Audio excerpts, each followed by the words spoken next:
Morning, this is Kristoph doing Bushcraft in his backyard. That's part 2, part 3, I'm not entirely sure.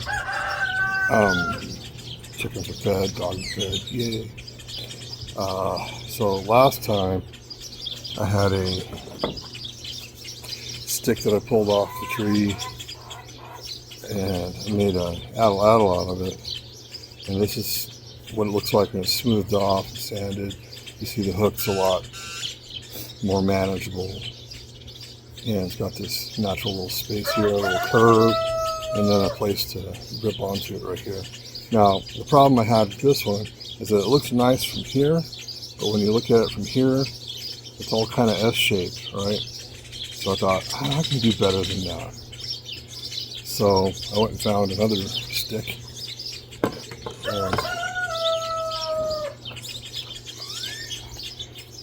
So it's a lot straighter, it's a little thicker, a little bit longer, and I drilled a hole and mounted a antler tine onto it. Now this is not done. I still have to carve this out a little bit, flatten this, and I'm going to put little finger grooves on this one right here. And the advice I got from someone who knows is make sure to put a lanyard on it. That way, when you throw it, this doesn't go with the spear. You got to chase it down, right? Now, another thing I did was I took the raw sticks and I smoothed out the ends, kind of carved a little point on here, and over here I flattened it and put a little divot on there so the hook can hook onto it. Now, the last thing I did just now was I used some duct tape to put fletching on it. Now, this is not the best fletching in the world, obviously. It's kind of wobbly, but it will provide a little bit of guidance that it otherwise did not have. Now, the bigger one, again, I had a little point on it, now it's all good and flat. I smoothed it out and did the rounding and put the divot in the back, and I did a different method for the fletching so it looks more like a rocket. I don't know, but this one's even more floppy than the other one. So this is all proof of concept, not necessarily this is how you make an atlatl. Well, you know what, it's a possibility. Now, something funny happened yesterday, which was I was carving on the stick over there, and I was getting ready to put an antler tine as a hook on it, and I went and got my saw. So it's, I got little bits of antler laying around, who doesn't, right? So grab my saw, come back, and my antler's gone. I'm like, oh crud, hold on. Paco! Sorry, dogs are arguing with the neighbors. So, Paco, come here. Here. You want this? You want this? Here, go, take it. Get out of here. He's the one. Oh, hi, Ozzy. Who's a good boy, Ozzy? So, yeah, Paco, he's the one that ran off with my antler. But I only needed a point. So I sawed off the point, sanded it a bit to make it fit, drilled a hole using a bit of pitch, and actually I used a little bit of electrical tape to hold it down. I put that little sucker on there. It looks like a wolf tooth, but it's actually just a bit of antler. Like I said, I'm going to hollow this out a bit here and put a little bit more space right there and put some little finger grooves on it over here so it'll look more like, ooh, a professional atlatl, if there is such a thing. But in the meantime, this one doesn't work as well as my other one because there's not enough space here. I'll show you. So this is my thicker of the two, right? And when you go to hook up, now I thinned this one out a little bit just to make it fit a little bit better. But as you can see, it doesn't lay flat, and that's something I need to work on with the sander. or a knife actually. Now, the original stick that I just pulled out of the pile and decided to use as an Atlatl, which is this one, which is just a stick. But see, it's got that big gap right there. So when I hold it, it actually holds flush.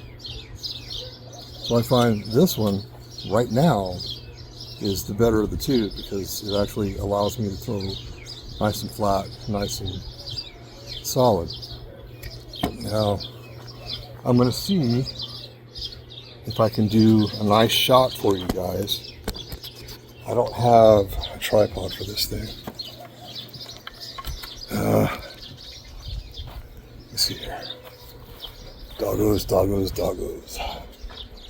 Everywhere there's doggos.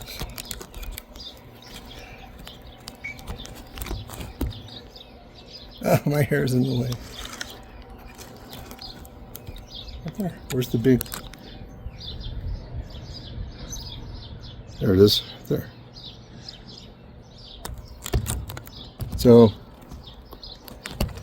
that big circle right there, right there, that's my target. Give me half a sec or a few more secs. Let me hook up. I'm going to give it a shot and see if I can't demonstrate proper technique. Sorry, that's hilarious. Proper technique. All right.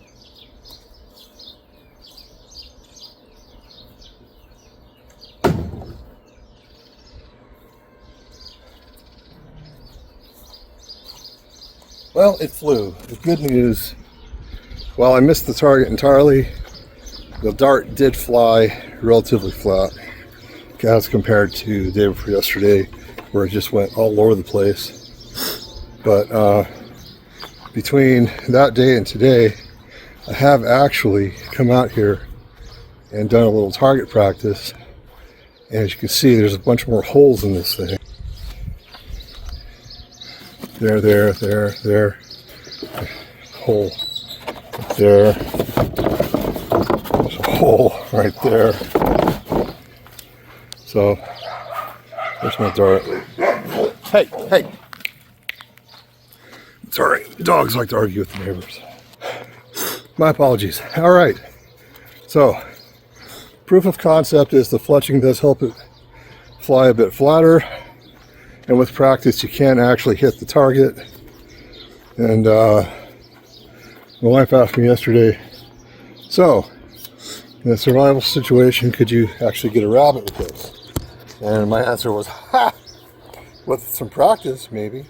But the idea is that the Atlatl, I'm not really hunting rabbits with this. I'm hunting theoretically, well, historically, like, you know, anything bigger than a deer, you know, deer and up, right?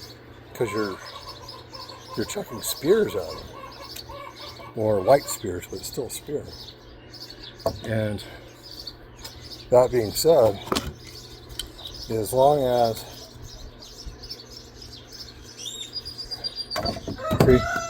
it just knocks right up, and there's my little handle. I'm going to tie a little lanyard on there so it doesn't fly off my hand. But this is just a stick I pulled off the tree, and it locks right up. Pardon me. Ooh, that actually flew really nicely. I'm sorry you didn't see it. So that's my show for today. If you like, please subscribe and like and subscribe and share. Thank you very much. I'll see you next time.